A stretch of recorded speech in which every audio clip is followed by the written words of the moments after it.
Alright guys, how you doing? So in this video we'll be doing some TLC and having a little look at a 2004 Kawasaki KFX90. So we've had this foiler for about 10 years or just a little over 10 years. It's pretty old. We've ridden it a lot. Always started right up, always ran great, and yeah, has plenty enough power for a 90cc foiler. Front brakes are mechanical and they stop pretty well. The rear brakes, you can do some Tokyo drifting and do hand brake turns. But recently, when you go start this thing up, this thing has the electric choke. It'll start up for a little while and it'll just kind of start going back down. It'll want to die every time you give it the throttle. So I gotta take the seat off and put my hand over the intake right here. So it would kind of choke it a little bit. But once it gets warmed up, it runs fine. But this thing has been really reliable. I mean, we hadn't really done that much to it. We put a new starter on it one time. We cleaned out the carburetor before because it started acting up, so we cleaned that out. It ran fine after that. Cleaned out a little bit in there. I don't think we replaced the spark plug, but we did clean it off. We put a light right here. Somehow that's not working, so I'm gonna try to get that working in this video. We took off the little extra part of the muffler here, so it has a little bit more of a throatier sound. But yeah, I think that's pretty much it. Other than that, it's pretty much stock.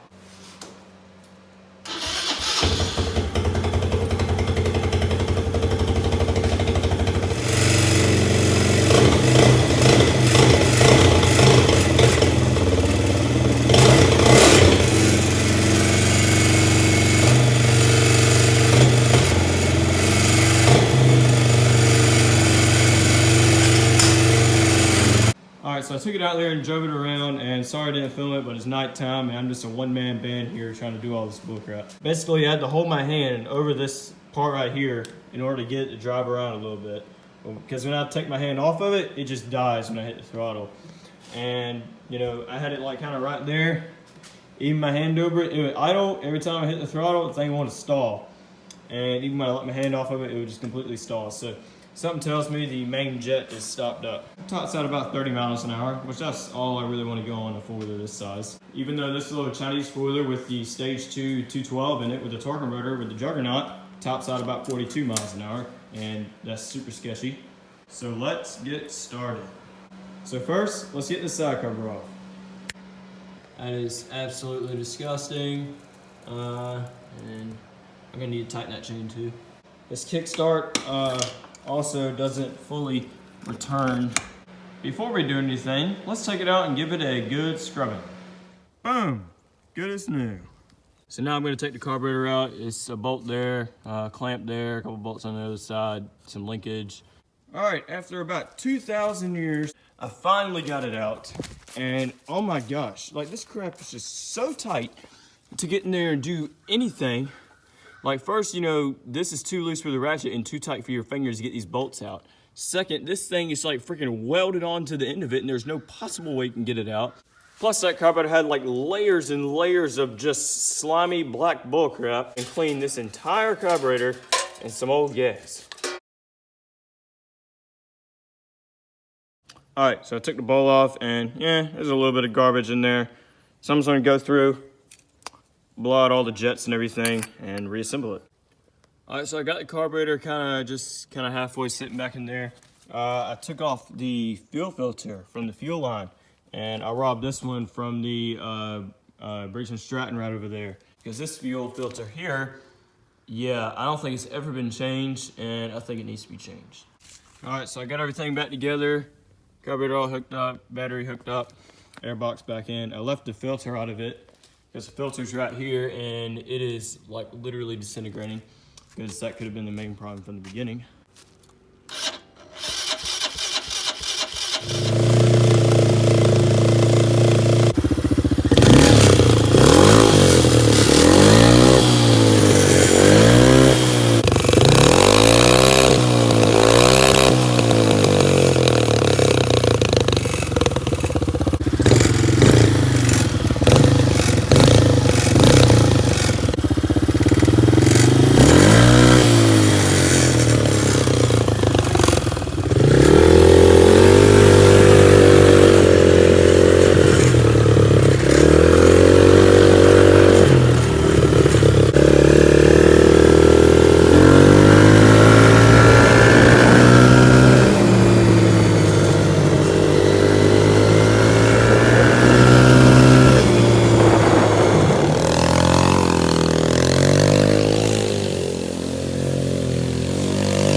This thing kind of ran like crap in the beginning with the idle. Half the full throttle was fine. What I had to do really was adjust that jet there, the air fuel ratio jet. Had to adjust that a little bit and set the idle, and it ran fine. All right, so I took off the whole cooling fan shroud because there is a lot of bull crap built up in there, so I'm not gonna blow it out.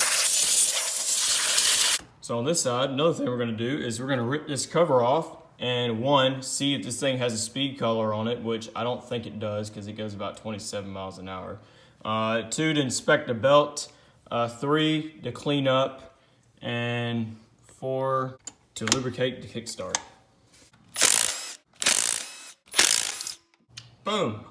So this part right here is directly connected to the gearbox, and I'm guessing this might be some kind of clutch assembly. When this spins up and engages, I don't know. I looked right here and I can't really film it, but the speed collar is not in here, which that's good. So I guess the previous owner took it out. The kickstart, it's right here.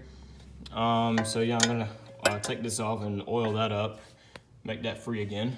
The belt actually doesn't look too bad, which I am very surprised. So yeah. I counted the rotations from this to 1 revolution of that, and it's about 17.5 to 1. But you also got another gear reduction right here, and that is a 2 to 1. All right, so I got everything oiled up, cleaned up. Everything looks good. Kickstart seems to be working a little bit freer now, so I'm gonna now reinstall it. So I drove it around now after I cleaned out the CVT and lubricated the kickstart. Kickstart's a little bit better. It's not perfect, but it'll do for now. Rides around and runs just great. Next thing I want to do is change the oil. Yeah, that's pretty dark. All right, boom, there we go. Oil is draining. For those of y'all have one of these four-wheelers and don't know, there also is another filter on the other side. It's just a little screen right there held in place with the spring. So be sure you take that out and clean it. All right, so I took the light off the Kawasaki, and if it does light up, I know the bulb itself is good because I did check it and it looked good. But if it doesn't light up, I probably got a problem with this sketchy wiring, or we're not getting power to it. Way. All right, so I traced the wiring, and this red wire goes to the positive terminal, and the ground, which is in there, goes to the negative terminal. So this is all wired directly to the battery, so you don't need to cut the ignition on or have the four-wheeler running when the lights come on. 12 volts wasn't getting to the light. I figured out it was a switch. Somehow the solder joints broke and it lost connection. So I kind of resoldered them back on. It's kind of monkey rigged, but it'll be fine.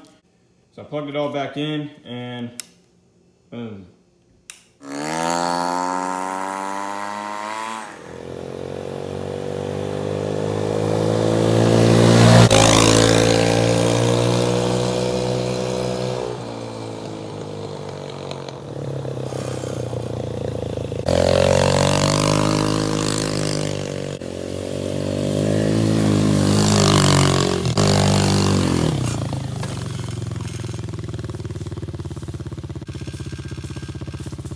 That is why you wear a helmet. I don't know why I wasn't wearing a helmet. I was being stupid.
so that'll be all for today's video.